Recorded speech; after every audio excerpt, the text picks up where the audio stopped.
Qu'est-ce qu'il y avait? Bonjour, bonjour à toutes et à tous et merci de votre participation à notre webinaire de ce jour consacré aux violences basées sur le genre.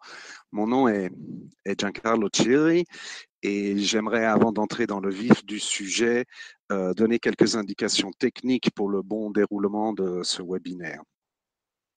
Alors, s'il vous plaît, mettez-vous en mute, coupez vos microphones et vos caméras pour toute la durée du webinaire.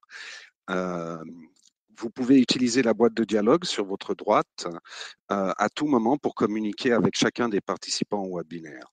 Si vous avez des questions pour les invités, n'hésitez pas à les poser via la boîte de dialogue ou la fonction questions-réponses située sous la boîte de dialogue. Il est important de noter que nous réaliserons 2 sondages lors de ce webinaire. Enfin, pour recevoir votre avis sur la qualité de ce webinaire et des webinaires de peer-to-peer en général. Votre participation à ces sondages nous sera très utile pour améliorer notre travail. Si vous avez le moindre problème de connexion, vous pouvez contacter Venkatesh Naik grâce à la boîte de dialogue. Une version live du webinaire est également disponible sur YouTube. Le lien sera ajouté dans la boîte de dialogue d'ici peu.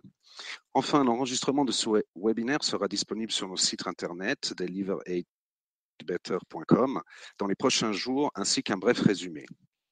Vous trouverez tous les enregistrements et les résumés de nos précédents webinaires sur notre site. Je voudrais à présent, si vous le permettez, présenter nos panélistes. Je vais commencer par Najat Rochdi, représentante spéciale adjointe du secrétaire général des Nations Unies, coordinatrice résidente et humanitaire en République centrafricaine. Bienvenue Najat et mille merci d'avoir trouvé le temps de participer à ce webinaire. Nous avons également avec nous Heather Kerr, directrice pays de Save the Children et membre de l'équipe humanitaire pays en République démocratique du Congo. Merci beaucoup Heather de vous joindre à nous pour partager l'expérience de Save the Children en République démocratique du Congo et de nous donner l'éclairage d'une ONG internationale. De quoi allons-nous parler aujourd'hui? Toujours bon de commencer par une petite définition. La violence basée sur le genre, le sujet de ce webinaire, c'est donc un acte ou une pratique exercée en fonction du sexe ou du rôle social d'une personne, entraînant souffrance ou préjudice physique, sexuel, psychologique ou économique. Elle se manifeste par un contrôle et une domination de force, principalement de l'homme sur la femme, due au rapport inégal entre les sexes. Alors, on le sait, mais c'est toujours important de le rappeler, cela inclut les actes infligeant des préjudices physiques, sexuels ou mentaux, la peur de tels actes, la contrainte ou d'autres formes de privation de liberté.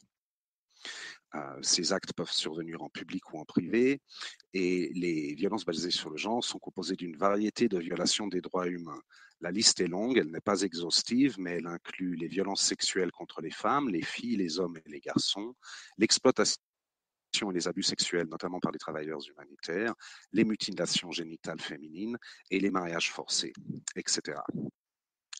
Donc pour aujourd'hui, une problématique complexe. Pour commencer, j'aimerais mentionner que les survivants sont souvent confrontés à un problème de double peine, c'est-à-dire qu'en plus de subir le traumatisme de la violence, ils peuvent être rejetés par leur communauté, perdre leurs moyens de subsistance et leur logement et être ostracisés. Ces conséquences en cascade viennent renforcer l'inégalité entre les hommes et les femmes, et cette inégalité perpétue à son tour des normes de domination masculine, promouvant les violences basées sur le genre dans une logique de cercle vicieux. Alors, les violences basées sur le genre affectent plus de 70% des femmes dans les plus importantes crues humanitaires. C'est un chiffre absolument ahurissant. D'où l'importance pour les coordonnateurs humanitaires et les équipes humanitaires pays de jouer un rôle primordial dans la prévention et la réponse aux violences basées sur le genre. Notre engagement pour lutter contre ces violences sur cette question se doit d'être déterminé et résolu. Il est important aussi de reconnaître que cette problématique ne doit pas être reléguée à un niveau purement technique, comme c'est malheureusement trop souvent le cas. Dans le même ordre d'idées, J'aimerais rappeler que la problématique de violence basée sur le genre fait partie à présent de ces problématiques que toutes les équipes humanitaires pays se doivent de prendre à bras le corps.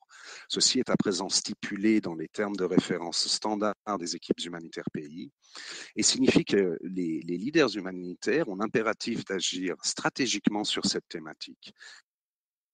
Il est donc crucial pour les coordonnateurs humanitaires et les équipes humanitaires pays de comprendre quels sont leurs rôles et responsabilités spécifiques à la question. Pour information, l'équipe Peer-to-Peer a développé une note sur cette question en partenariat avec UNFPA afin de fournir aux coordonnateurs humanitaires et aux équipes humanitaires pays des actions pratiques à mettre en œuvre pour s'assurer que les violences basées sur le genre sont priorisées au plus haut niveau. Cette note est disponible sur le chat et sur notre site internet. Dans le webinaire d'aujourd'hui, nous exposerons la façon dont les leaders humanitaires en République centrafricaine et en République démocratique du Congo, deux pays particulièrement touchés par ce phénomène, ont établi des stratégies collectives pour répondre aux violences basées sur le genre et les défis auxquels ils ont été confrontés dans ce processus. Il est important de noter que ce n'est pas un bulletin de victoire que nous allons fournir aujourd'hui, mais c'est vraiment un partage sur ce qui fonctionne, ce qui est prometteur, mais aussi sur les défis qui restent encore vraiment nombreux. Nos invités présenteront dans ce contexte des exemples d'actions concrètes qui pourraient être envisagées dans d'autres contextes pour assurer que la réponse aux violences basées sur le genre est priorisée au plus haut niveau. Alors, si vous le permettez, maintenant, je vais pouvoir commencer les premières questions pour nos panélistes. D'abord pour Najat. Chère Najat, la République centrafricaine, on le sait, est en proie à un conflit armé depuis 2013 qui se caractérise par des attaques contre les populations civiles et qui se traduisent très fréquemment par des violences basées sur le genre et notamment sexuelles. L'absence de l'État sur 80% du territoire national exacerbe un sentiment d'impunité pour les responsables de ces violences. En tant que coordinatrice humanitaire, quelles actions concrètes avez-vous mises en œuvre avec le soutien de l'équipe humanitaire pays en Centrafrique pour prioriser la lutte contre les violences basées sur le genre et le soutien aux survivants et aux survivantes? Et évidemment, quels défis avez-vous aussi rencontrés et rencontrez-vous encore? Najat, c'est à vous. Merci beaucoup. Bonjour à tout le monde. Merci pour cette opportunité. Je dirais que toutes les questions de comment on peut adresser les violences basées sur le genre sont particulièrement et tristement aussi présentes au niveau de la République centrafricaine. J'ai une préoccupation bien évidemment personnelle par rapport à ça parce que j'ai vu les dégâts que ça pouvait laisser et comment ça pouvait finalement détruire la vie des victimes s'il n'y a pas une prise en charge, pas uniquement sur le court terme, mais sur le long terme aussi, avec un accompagnement quand même très spécifique. Dans ce cadre, ce qu'on a fait au niveau de l'équipe humanitaire, au niveau de la République centrafricaine, on a dans le sous-cluster VBG et le sous-cluster protection de l'enfance et le cluster protection, en fait, on développé une note de plaidoyer qu'on a d'ailleurs partagée avec le secrétaire général lors de sa visite, mais c'était vraiment aussi pour mettre en exergue et jeter la lumière sur l'impact dramatique, sur les nombreuses victimes. Parce que la tendance, quand on reçoit les rapports, il y a beaucoup de statistiques. On décrit quelles sont les violences qui ont été subies, on décrit un certain nombre de faits, mais on ne parle pas assez finalement de l'impact dramatique sur les nombreuses victimes. Et je pense que c'est fondamental qu'on remette les victimes au centre finalement de tout ce que nous pouvons faire pour adresser ça. Pour vous donner une illustration de à quel point c'est un phénomène dramatique et une vraie tragédie en RCRA, 1296 cas de viol ont été pris en charge par les services de santé entre janvier et septembre pour la seule ville de Bangui. Oui. Najat, je m'excuse de t'interrompre, mais on a des gens qui ne sont pas sur mute et il y a des interférences. Alors, je m'excuse de désigner comme ça les personnes, mais Claude, s'il vous plaît, pourriez-vous éteindre votre micro? Claude, vous éteignez votre micro, s'il vous plaît, comme ça on n'aura plus ces interférences. Merci beaucoup, c'est gentil. Najat, c'est à toi. Oui, oui, donc ce que je disais, c'est pour donner un peu une idée du scope finalement de la tragédie. Entre janvier et septembre, il y a eu 1296 cas de viol qui ont été pris en charge par les services de santé pour la seule ville de Bangui. Donc vous imaginez, gardons à l'esprit que tous les cas ne sont pas dans tous les cas reportés, que tous les cas ne sont pas enregistrés. Vous pouvez imaginer un petit peu l'ampleur du drame, mais aussi des conséquences quand même très, très importantes et profondes euh, sur la paix et la stabilité en Centrafrique, parce que ce type de violence ne fait en fait que alimenter justement cette colère et alimenter aussi cette haine. Alors, ce qu'on a fait exactement et concrètement, d'abord, il y a eu la mise en application du compact qui, comme vous savez, engage tous les membres de l'équipe humanitaire par rapport à une responsabilité collective dans la prévention et la réponse, et on a pu effectivement faire signer ça par tout le monde, et tout le monde est bien conscient de son engagement collectif. Il a fallu également faire des formations parce que contrairement à ce qu'on pense, tous les acteurs sur le terrain, tous les acteurs humanitaires, qu'ils soient nationaux ou même des fois internationaux, ne sont pas toujours très au courant des différentes directives, et donc on a fait une formation des différents clusters dans les directives d'IASC de 2015 pour l'intégration des activités ciblant bien sûr les violences basées sur le genre dans l'action humanitaire. Et bien évidemment, il était très important de nous assurer que adresser ces questions dramatiques devait devenir aussi un marqueur par rapport à nous, un marqueur quand il s'agissait de mettre en place des priorités de financement, un marqueur quand il s'agissait aussi d'approuver des projets financés par SURF, un marqueur quand il s'agissait d'approuver des projets pour le fonds humanitaire. Et donc, c'est quelque chose qu'on a vraiment mis en place, et on s'assure que de cette manière, il y a un réel mainstreaming et que tout le monde considère que c'est une priorité et que c'est vraiment présent au niveau de la réponse. Il y a eu aussi, et ça reste toujours, et à mon avis, on va continuer à le faire, toute une sensibilisation et une mobilisation, pas de l'équipe humanitaire en tant que telle, l'équipe humanitaire, elle est assez convaincue, mais en fait, au niveau de toute l'architecture humanitaire en République centrafricaine.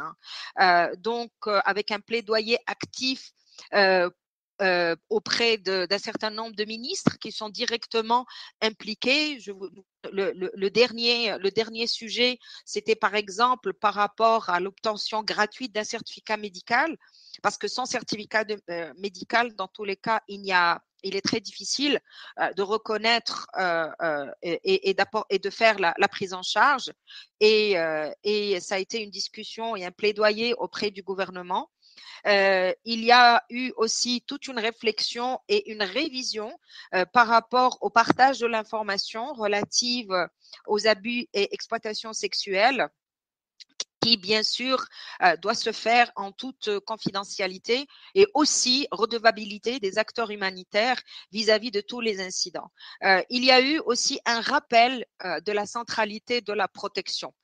Donc bien évidemment, les questions de VBG ont une place primordiale, mais surtout pour rappeler que nous avions un devoir moral et pas seulement un devoir institutionnel, de nous assurer que ces cas-là sont pris en charge, sont rapportés, mais surtout sont accompagnés tout au long du processus de healing process, parce que malheureusement, leur trauma en général est quand même assez profond. Il y a eu aussi un travail très intense depuis quelques mois déjà avec la ministre des Affaires sociales et de la promotion de la femme pour en fait avoir une stratégie nationale de lutte contre les violences basées sur le genre, et qui est en cours de finalisation.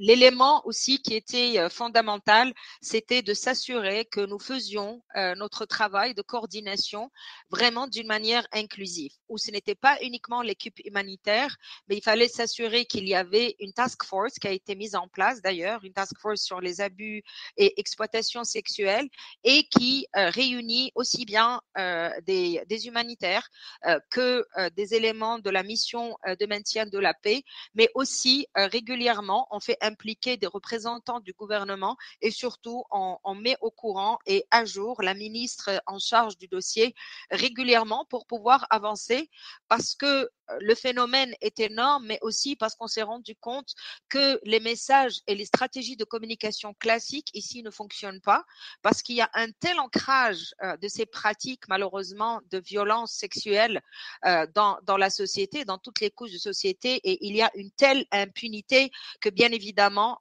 cela pose énormément de problèmes et de contraintes au niveau de notre intervention.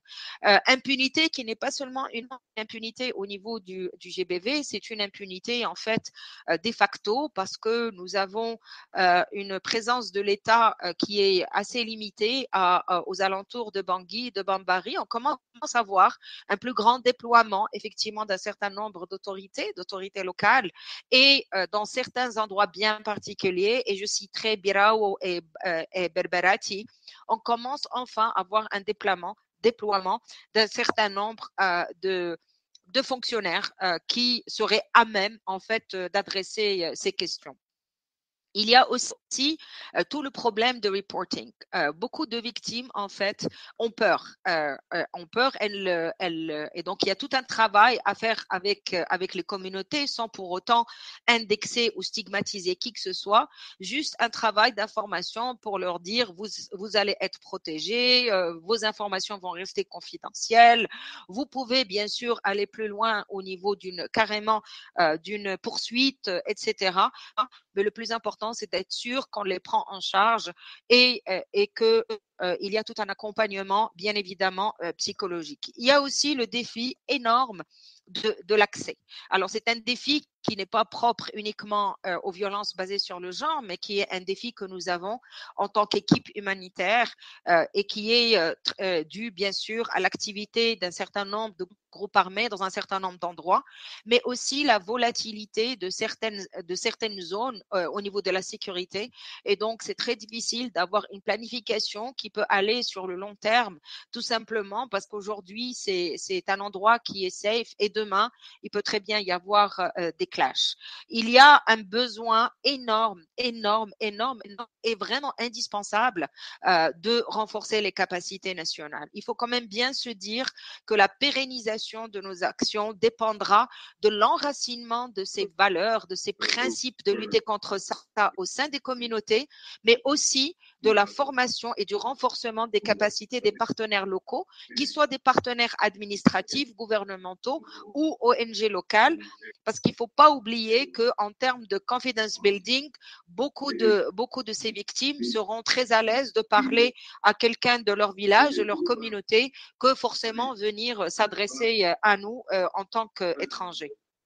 Et puis, bien sûr, il y a le problème classique d'une résistance passive, je veux dire, au niveau du changement, de ceux qui réduisent l'importance de l'impact de ces violences basées sur le genre, de ceux qui diraient que dans un pays où la crise humanitaire est aussi grave, pourquoi il faudrait allouer des ressources à ce niveau-là, alors que dans tous les cas, dans ces communautés et dans ces sociétés, ces viols et ces abus existent depuis toujours. Donc, c'est dire qu'il faut rester vraiment très vigilant et à aucun moment, il faut se dire que nous avons gagné le combat de mettre ça au centre de la protection, mais tout simplement au centre d'un droit le plus élémentaire de ces femmes, de ces hommes, de ces petites filles, de ces petits garçons pour avoir droit à une vie normale et sans traumatisme. Over to you. Merci Najat, c'est très très très instructif, c'est très très éclairant. Pour reprendre quelques-uns des points, oui, être centré sur les victimes, mais je crois que ça va bien au-delà de la violence basée sur le genre. C'est toute l'intervention humanitaire qui se doit de l'être. Euh, Peut-être le compact, je me permets d'expliquer un peu. Il n'est pas sûr que les participants soient au fait. Alors le compact, c'est aussi une nouveauté qui a été introduite dans les nouveaux termes de référence standards pour les équipes pays. Et le compact, c'est une espèce en fait d'accord entre les participants, les membres de l'équipe humanitaire pays, pour renforcer la redevabilité et la solidarité entre les membres. Et donc, en fonction des pays et en fonction des priorités que l'équipe humanitaire pays veut se fixer, c'est mettre un peu noir sur blanc cet accord et distribuer les rôles et responsabilités. Je pense que c'est en effet très très important qu'on comprenne bien que c'est toute l'équipe humanitaire pays qui doit s'engager et pas seulement certains de ses membres. Je voudrais à présent, et je suis désolé pour les interférences, mais il y a encore beaucoup trop de participants qui ne sont pas sur mute. Il faut vraiment déconnecter votre micro. Ça rend la séance inutilement pénible. Alors, s'il vous plaît, mettez-vous sur mute de façon à ce que l'on puisse mieux s'entendre. Merci encore. Najat, une deuxième question pour enchaîner. On a parlé de décisions à prendre et de stratégies à adopter par l'équipe humanitaire pays. Alors comment est-ce qu'on peut s'assurer, et peut-être un mot un peu fort, mais comment est-ce qu'on peut se donner toutes les chances pour que ces stratégies et décisions soient opérationnalisées au niveau du terrain et aient un véritable impact sur les populations affectées. Merci Najat. Oui, merci Giancarlo. Bon, évidemment, il n'y a pas de baguette magique, hein. J'aurais été très heureuse d'en avoir une. Et en fait, on n'est pas en train de forcer qui que ce soit à le faire, mais beaucoup plus dans un plaidoyer permanent et dans un dialogue permanent pour que tout le monde en fasse son propre combat et son propre plaidoyer. Il y a des plans d'action qui sont élaborés par les clusters, encore une fois, comme je l'ai dit tout à l'heure, et vraiment, on a mis en place un système de suivi en fait à chaque début de notre réunion de l'équipe humanitaire. On met un point d'honneur à faire le suivi sur la mise en œuvre de ces pardon. Excusez-moi. La mise en œuvre de ces plans d'action et nous assurer qu'il y a un réel suivi et que ces plans d'action, c'est pas seulement une agitation intellectuelle, mais beaucoup plus un engagement en fait par rapport aux communautés. La deuxième chose qui est fondamentale, c'est réellement de s'assurer que la redevabilité aux communautés est vraiment présente. Hein. Et donc responsabiliser tout le monde. Et là, ce n'est pas seulement le rôle de l'équipe humanitaire. L'équipe humanitaire, elle met en place des stratégies, elle accompagne, mais c'est le rôle de tout le monde, hein, surtout le rôle de nos équipes sur le terrain.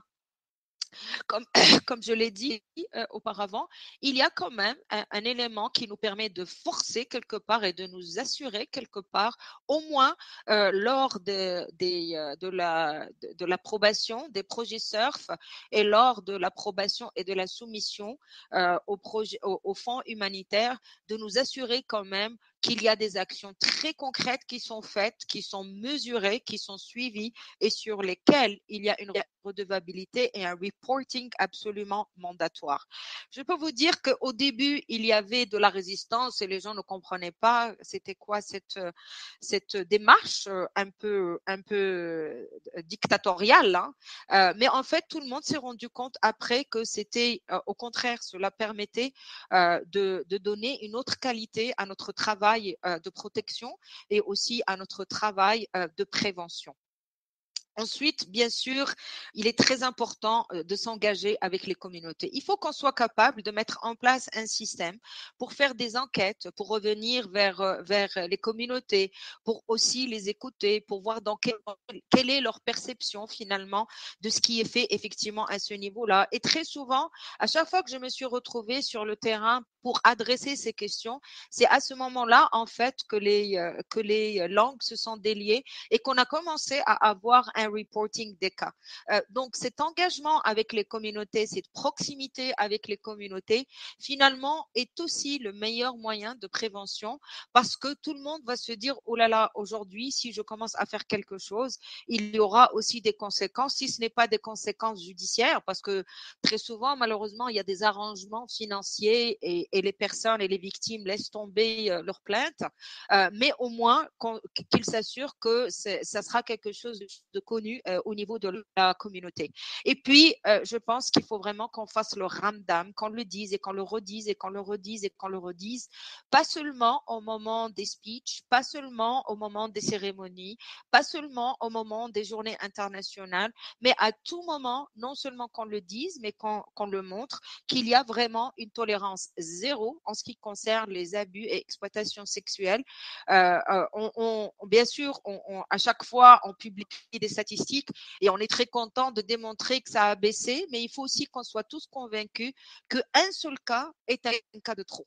Et je ne suis pas sûre qu'on soit arrivé à ce niveau réellement de tolérance zéro, puisque j'entends encore ici et là quelques justifications et j'ai entendu, je veux dire, de la part de certains me dire, mais Najat, tu sais, dans la culture de ce pays, ça, ce n'est pas un problème interdit.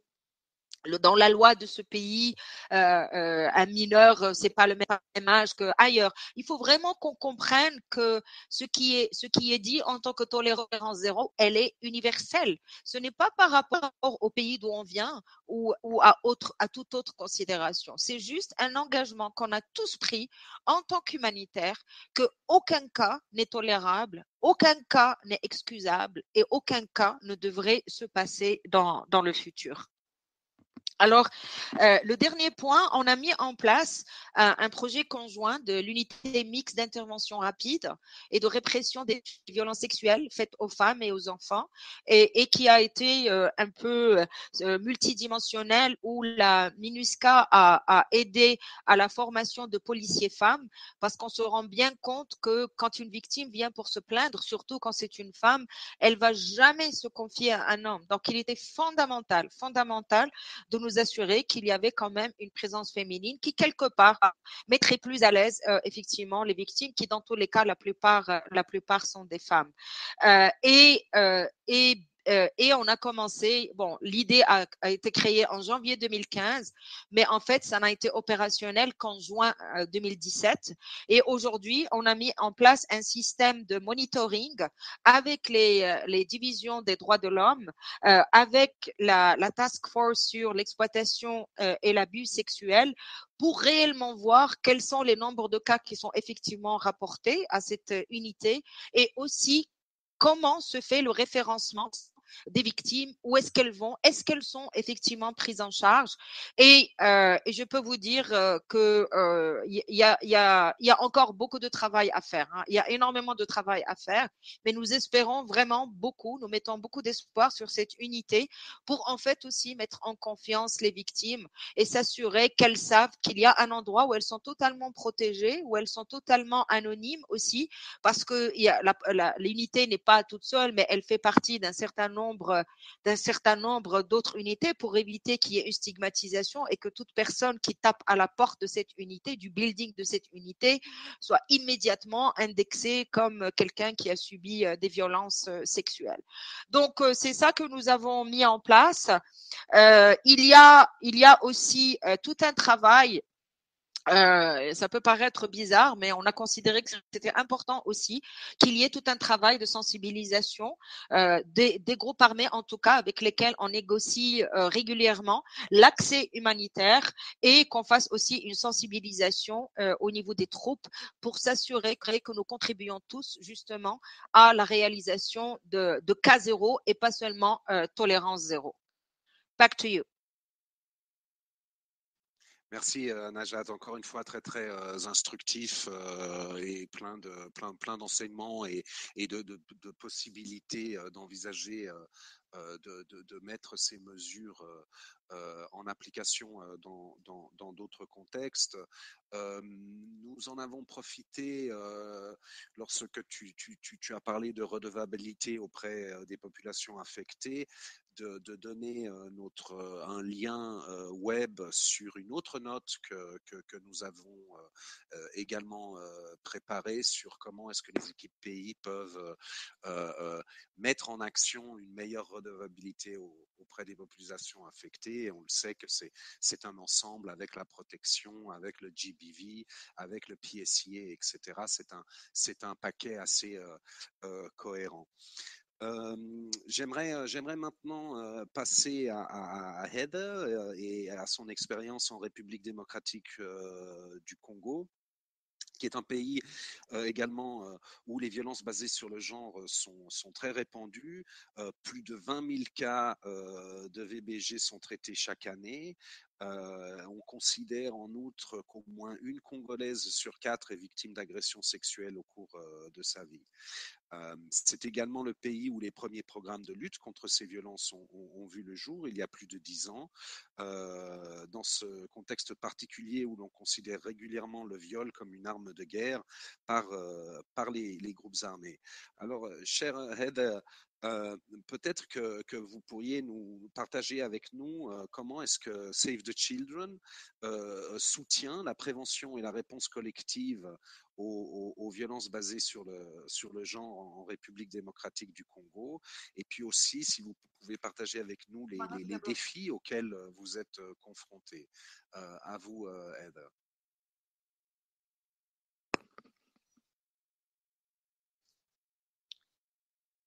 Merci beaucoup, Jean-Carlo. Est-ce que vous m'entendez bien? Oui, pardon, je me suis dû me remettre en ligne. Oui, parfaitement. On vous entend très bien, Heather. Vous pouvez y aller. Ok, excellent. Donc, merci pour cette opportunité et vraiment un grand merci à Najat pour cette présentation vraiment riche et intéressante. Et je peux voir qu'il y a beaucoup de liens et beaucoup de choses en commun entre les deux pays.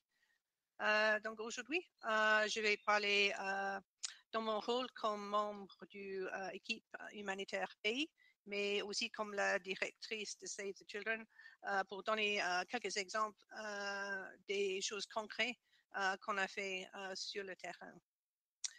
Donc, une des choses qu'on pense qui est indispensable, c'est vraiment la formation des acteurs humanitaires sur les normes et procédures de la violence basée sur le genre. Donc, je pense que c'est le devoir de chaque agence qui travaille dans le domaine de VBG de former leurs employés, mais leurs partenaires, les fournisseurs, tout le monde qui entre en contact avec les personnes qui travaillent sur la violence basée sur le genre, sur le terrain. Et il faut faire les refreshers régulièrement. Parce qu'on pense que la formation est vraiment clé.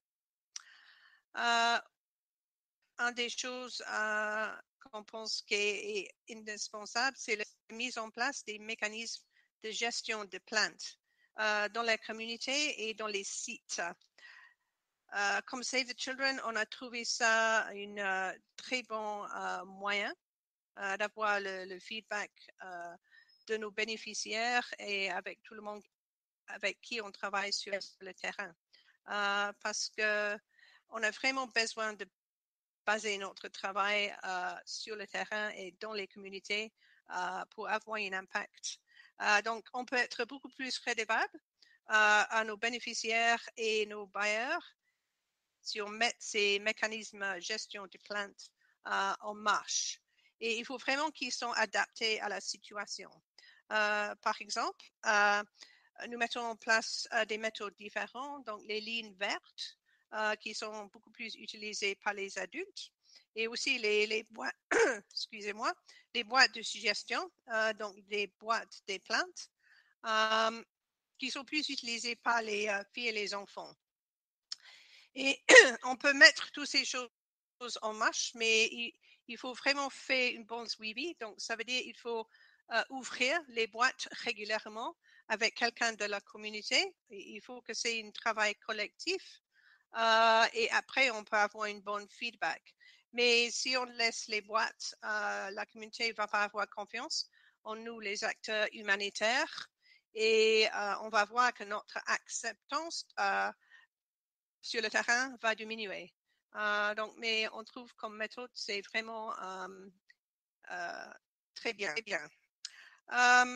Le soutien des ONG internationales à la mise en œuvre d'une évaluation VBG multi-agence dans les Kasaïs. Donc, ça, c'est une suggestion à une réunion du HCT à Kinshasa de quelque chose qu'on a vraiment besoin de mettre en marche. Et ça a pris lieu maintenant avec beaucoup d'agences différentes. Et je trouve que ce type d'évaluation avec l'implication de tout le monde est vraiment nécessaire. Et c'est une opportunité pour tous les acteurs humanitaires de discuter le sujet parce que le sujet est difficile, c'est un peu tabou des fois et ça ne ressort pas comme besoin toujours.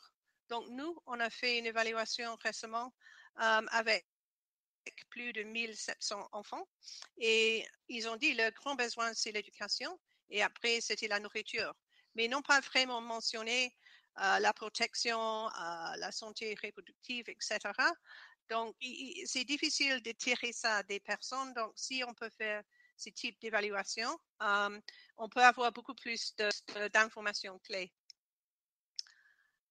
On a dit que les ONG internationales ont le devoir de s'assurer que la violence basée sur le genre est un point clé sur l'agenda de notre HCT.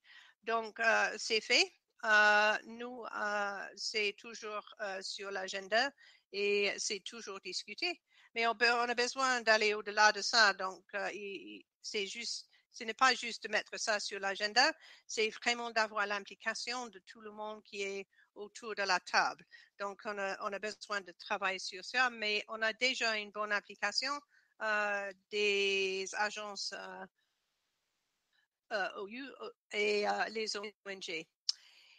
Et on a aussi besoin de faire progresser l'inclusion transversale des violences basées sur le genre, alignée sur l'approche multisectorielle du Humanitarian Response Plan. Donc, encore une fois, je pense que tout le monde a besoin d'adopter cette approche si c'est possible. Je peux donner comme exemple, nous on travaille dans le domaine de la santé, nutrition, éducation et sécurité alimentaire dans les Kasaïs, mais les violences basées sur le genre est transversale. Donc, on a besoin d'essayer d'avoir plus des projets qui sont multisectoriels et qui a l'inclusion transversale des violences basées sur le genre. Donc, j'aimerais donner quelques exemples aussi du terrain.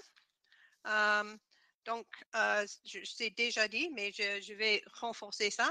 C'est vraiment la sensibilisation des communautés pour réduire la tolérance à la VBG. Et nous, on a constaté que c'est la meilleure façon de le faire, c'est vraiment de faire ça dans la communauté, à travers les membres de la communauté, les agents de Save the Children, mais on utilise ce qu'on s'appelle RECOPE, c'est le réseau pour la protection de l'enfance. Et c'est une comité protection de l'enfance où il y a des hommes, des femmes, des enfants, les personnes de grand standing dans la communauté. Ils sont les volontaires, mais eux, ils sont vraiment les personnes clés dans la communauté. Donc, c'est comme ça qu'on peut avoir une meilleure sensibilisation qui est vraiment adaptée à la situation. Et comme ça, on va avoir beaucoup plus de dénonciation des cas de violence basée sur le genre. On a besoin de partager et informer les communautés sur les mesures judiciaires et les peines encourues. Donc, il y a beaucoup de lois en RDC, mais elles ne sont pas en application. Et c'est vraiment ça le problème. Donc, il y a la code de la famille, il y a la code pénale congolaise, il y a une loi qui protège les enfants, il y a une autre loi, droit de personnes vivant avec le VIH-Sida, mais il n'y a aucune loi qui est mise en application. Et c'est ça vraiment notre problème.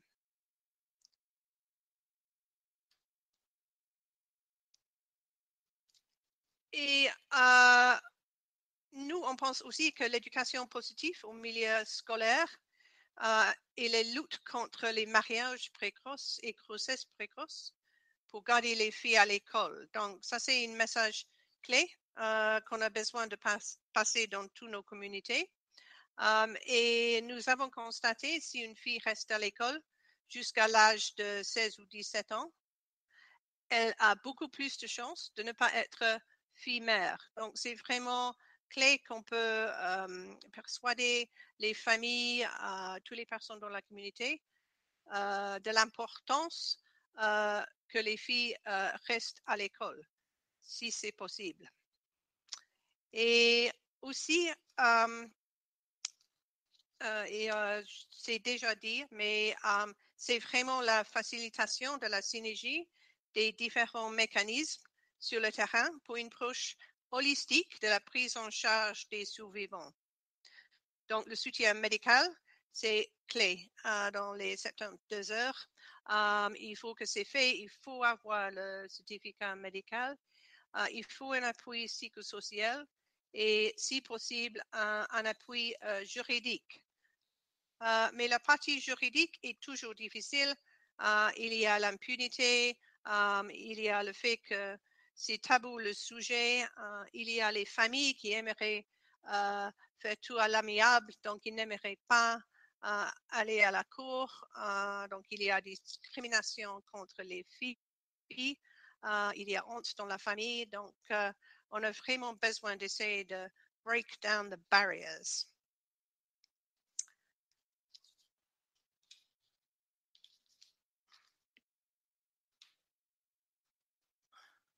Merci Heather. Je crois comprendre que... OK. Maintenant, on va discuter. On peut bouger le slide.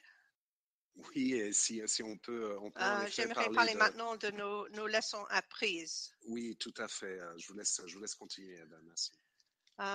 Donc, on aimerait parler des populations affectées, incluses à travers des approches communautaires. Donc, on a dit qu'il faut vraiment avoir une instauration d'une synergie entre les leaders religieux, les leaders traditionnels, les hommes, les groupes de jeunes et les femmes, et aussi les enfants, bien sûr. Et on a constaté que toutes ces personnes-là adhèrent beaucoup plus avec cette approche. Il y a beaucoup d'exemples, mais on a besoin de lutter contre les faux croyances. Donc, il y a des croyances comme une fille de 14 ans qui n'a pas eu encore des relations sexuelles ne pourra jamais procréer. Et ça, c'est vraiment une incitation aux filles d'avoir les relations sexuelles. Donc, il y a beaucoup de croyances comme ça. Et on a besoin de briser ses croyances. Donc, il faut faire, et comme je dis, il faut essayer de briser ça. Et on a dit aussi qu'il faut faire les programmes pour les jeunes adolescents. On a des programmes pour les jeunes adolescents de l'âge de 10 à 15 ans. Et c'est là où on a besoin de travailler avec les garçons et les filles pour qu'eux, ils ont une meilleure connaissance de la santé reproductive, mais qu'ils apprennent ensemble. Parce que comme ça, on a des résultats beaucoup mieux. Et on a besoin aussi de faire une plaidoyer auprès des autorités nationales et locales pour renforcer leur participation et engagement. Donc, nous, on a décidé de mettre les magistrats dans nos programmes. On a beaucoup de participation des magistrats un peu partout dans nos programmes.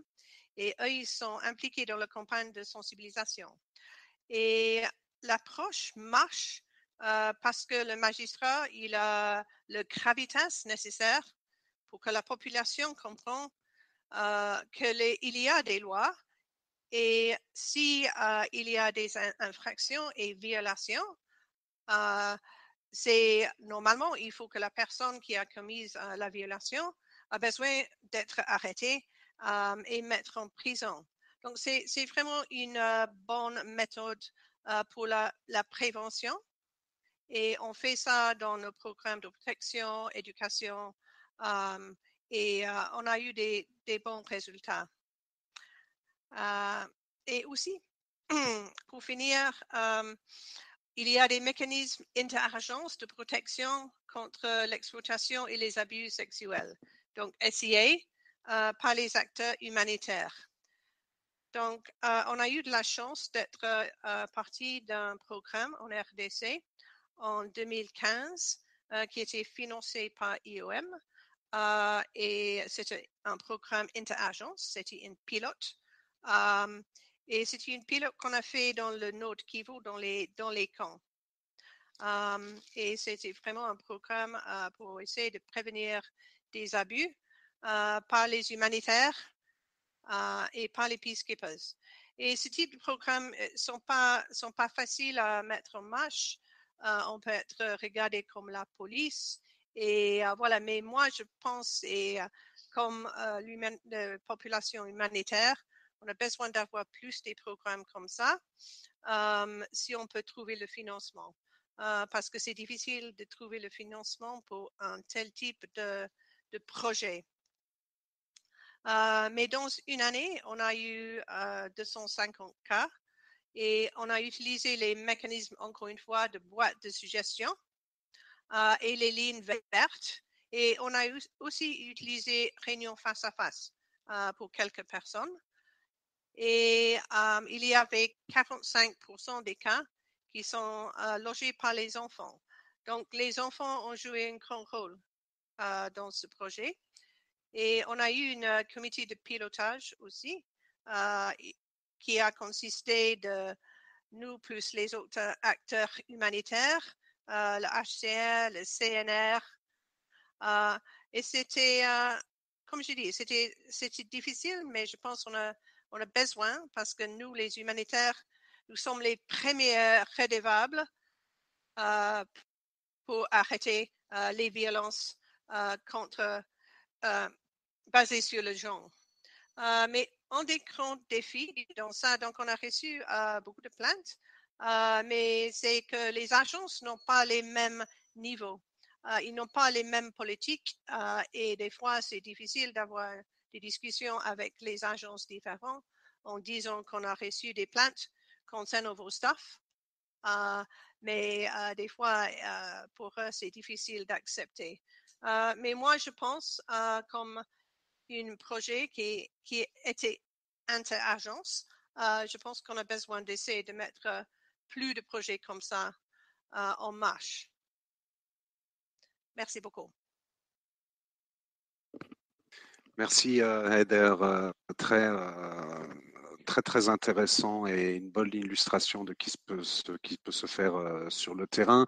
Alors on a un peu débordé en matière de temps de parole. Il nous reste encore un peu une dizaine de minutes pour prendre les questions des participants. Alors, je vous encourage à continuer à poster vos questions. Nous en avons déjà reçu quelques-unes, dont une que nous avions reçue avant le début du webinaire. Et je crois que la question est pour vous, Najat, en Centrafrique, parce que c'est explicitement mentionné.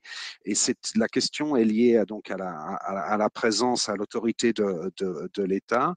Je vous la donne. Hein. Comment est-ce qu'on peut intégrer la composante juridique dans un pays comme la République centrafricaine, où dans la plupart des régions, l'autorité de l'État n'existe plus, y compris les institutions judiciaires qui l'incarnent? Je crois que c'est vraiment partie d'un défi et que c'est en effet intéressant. À vous, Najat.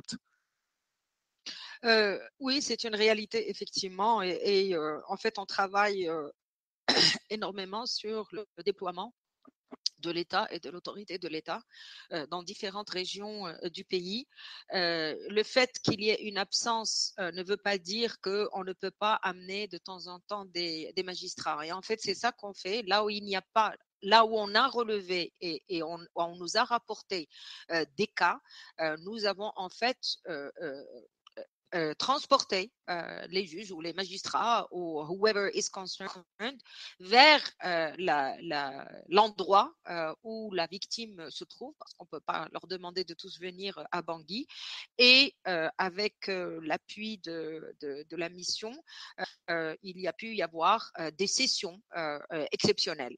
Voilà. Maintenant, il y a un travail qui est fait. C'est une contrainte qui est là et qui va rester pour un bon bout de temps. Ça ne veut pas dire qu'on doit pour autant baisser les bras. Ça ne veut pas dire que pour autant on doit abandonner. Là où nous avons, et il y a des endroits quand même où nous avons un système, une chaîne PELAN qui fonctionne, on utilise cette chaîne pénale dans le cadre de la loi, dans le cadre du SOP, dans le cadre de tout ce qui a été dit déjà. Là où il n'y en a pas, effectivement, il faut trouver des solutions innovatrices, en fait, pour s'assurer que justice est faite.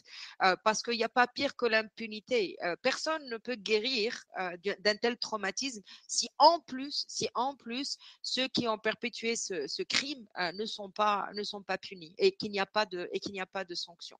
On met beaucoup d'accent aujourd'hui pour accompagner le gouvernement sur la mise en place d'une plateforme de justice transitionnelle aussi, qui, en attendant que le système normal, judiciaire normal, puisse effectivement être multiplié partout, c'est aller plutôt vers des systèmes communautaires et de justice transitionnelle qui auraient la possibilité effectivement d'apporter le premier niveau d'instruction et nous l'espérons, donner aux victimes toutes les tout l'appui, tout le support, mais aussi tous les droits qui leur reviennent.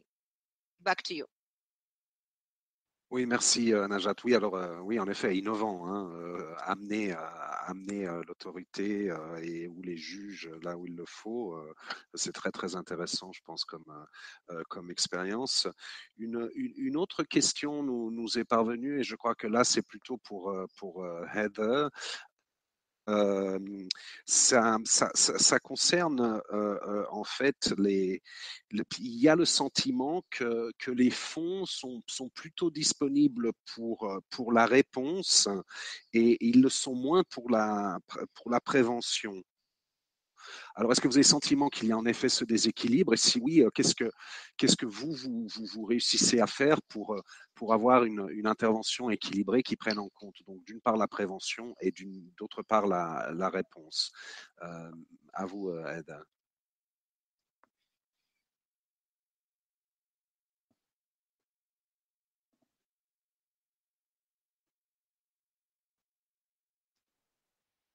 Eda, est-ce que vous êtes toujours avec nous? Oui, Vous êtes oui, en oui. mute. OK, merci. Oui, OK. Non, je suis avec vous. Désolée, on a un peu de problèmes avec le. l'Internet ici. Mais je m'excuse. Donc, oui, alors, la partie prévention est vraiment important. Mais ce que je pense qu'il faut mettre en marche les programmes qui incluent la réponse et la prévention. Et on a besoin vraiment, comme j'ai dit avant, de travailler dans les communautés pour la partie prévention, mais aussi de l'outil fait de plaidoyer au niveau national. J'aimerais juste dire que on a fait une plaidoyer commun envers les bailleurs de fonds pour la violence basée sur le genre. Et en RDC, les bailleurs de fonds sont particulièrement engagés dans le financement de la lutte contre la violence basée sur le genre. Et la dernière allocation CERF, demandée par le HCT, a permis de dédier 1,5 million à un projet multisectoriel pour la protection, les NFI et la santé. Et c'est en ligne avec l'approche multisectorielle du Humanitarian Response Plan. Donc, c'est aussi le fonds le plus important jamais reçu en RDC pour un projet de VBG à travers le CEF. Donc, je pense que ça, c'est un point important. Ok, merci Heather. Oui, alors et félicitations pour cette allocation surf.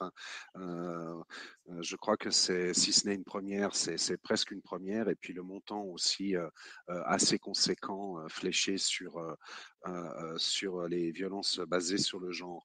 Alors une question qui nous est revenue dans déjà d'autres webinaires, mais qui se pose un peu à toutes les équipes humanitaires pays. Et là, je voudrais m'adresser à Najat dans son rôle de coordinatrice, où on nous dit que on demande aux équipes humanitaires pays de prioriser un très grand nombre de thématiques au niveau stratégique. Alors, on sait qu'on doit prioriser la protection, les VBG, on en parle, la redevabilité envers les populations affectées, le PSIA, l'agenda de localisation, le nexus entre humanitaire et développement, l'évaluation conjointe des besoins, et j'en passe. Et évidemment, tout ça dans une réponse au quotidien aux urgences et d'assurer des programmes de qualité. Alors, Najat, est-ce que vous avez, vous, un peu des trucs là pour comment est-ce qu'on peut prioriser quand tout est une priorité? À vous, Najat. Oui, merci. Et je suis désolée, ça sera la dernière question à laquelle je vais répondre parce que je dois partir pour une réunion à 16h comme convenu avec vous. Je pense qu'il faudrait quand même qu'on revienne aux basics en ce qui concerne le sujet. Toute la communauté humanitaire, à plusieurs reprises, à plusieurs occasions, a reconnu que les violences sexuelles basées sur le genre, c'est une priorité transversale. C'est un élément fondamental de la protection. C'est un élément fondamental de la réconciliation. C'est un élément fondamental même au niveau de la cohésion sociale, des fois au niveau des communautés. Donc, il faut assumer. Je vous dirais, moi, il faut assumer. Il faut se rappeler de ça. Il n'y a pas one size fit all. À chaque fois, il y a des données qu'on prend et il faut à chaque fois que possible, bien évidemment, s'assurer que c'est bien programmé. Et honnêtement, les activités ne sont pas forcément des activités énormément budgétivores aussi. Hein. Nous avons, je veux dire, ici, par exemple, on a non seulement inscrit ça dans le surf, mais par exemple, j'ai soumis une demande au PBF, au Peace Building Fund, parce que justement, lutter contre les violences basées sur le genre et les violences sexuelles, abus sexuels, etc., liés au conflit, est un élément de contrainte et est quelque chose qui retarde tous les efforts de réconciliation et tous les efforts de consolidation de la paix. C'est aussi à nous de réfléchir un peu plus sur how to tweak, mais de nous assurer que c'est un principe non négociable. Oui, merci Najat. En effet, hein, c'est pas négociable. Hein, un nouveau terme de référence standard pour les équipes humanitaires pays. Il faut traiter la question, il faut la suivre, il faut être assidu et il faut mettre en œuvre des stratégies qui fonctionnent. C'est vraiment notre devoir. Nous arrivons à la fin de ce webinaire. Hein, il manque une minute, alors je vais la prendre. Vous m'excuserez pour remercier. Alors pour vous remercier Najat et vous laisser partir. Merci encore de votre temps. Merci des exemples et des enseignements que vous avez pu partager avec nous. Je pense que c'était vraiment très, très, très utile. Merci également à Heather de la République démocratique du Congo. C'est toujours bon d'avoir une perspective d'une ONG internationale et nous essayons dans nos webinaires de toujours avoir donc la voix des ONG internationales et avec aussi un ancrage dans la discussion un peu plus terrain, même s'il faut rester stratégique, donc même au niveau terrain. Alors merci pour ces exemples qui ont permis d'illustrer vos efforts en République démocratique du Congo. Mille merci à tous les participants. Hein. C'est notre troisième webinaire en français. J'espère que ça a été utile et que quelques objectifs ont été atteints. Je crois que nous avons une meilleure idée des étapes pratiques que les coordonnateurs humanitaires et équipes humanitaires pays peuvent mettre en place, avec les exemples de la Centrafrique et de la République démocratique du Congo. Nous avons entendu les leçons apprises de ces deux pays. Je pense que c'est toujours intéressant et utile. Et puis enfin, nous avons fait de notre mieux pour partager en cours de discussion donc des documents de référence et orienter les participants vers les instances qui peuvent leur apporter un soutien sur ces thématiques. Il y a toujours évidemment notre site web, Deliver Aid Better. Il y a évidemment les sites respectifs des protections et tous les sous-clusters qui fournissent des ressources pour aller de l'avant. Alors encore merci à toutes et à tous et je vous souhaite une très bonne fin de journée.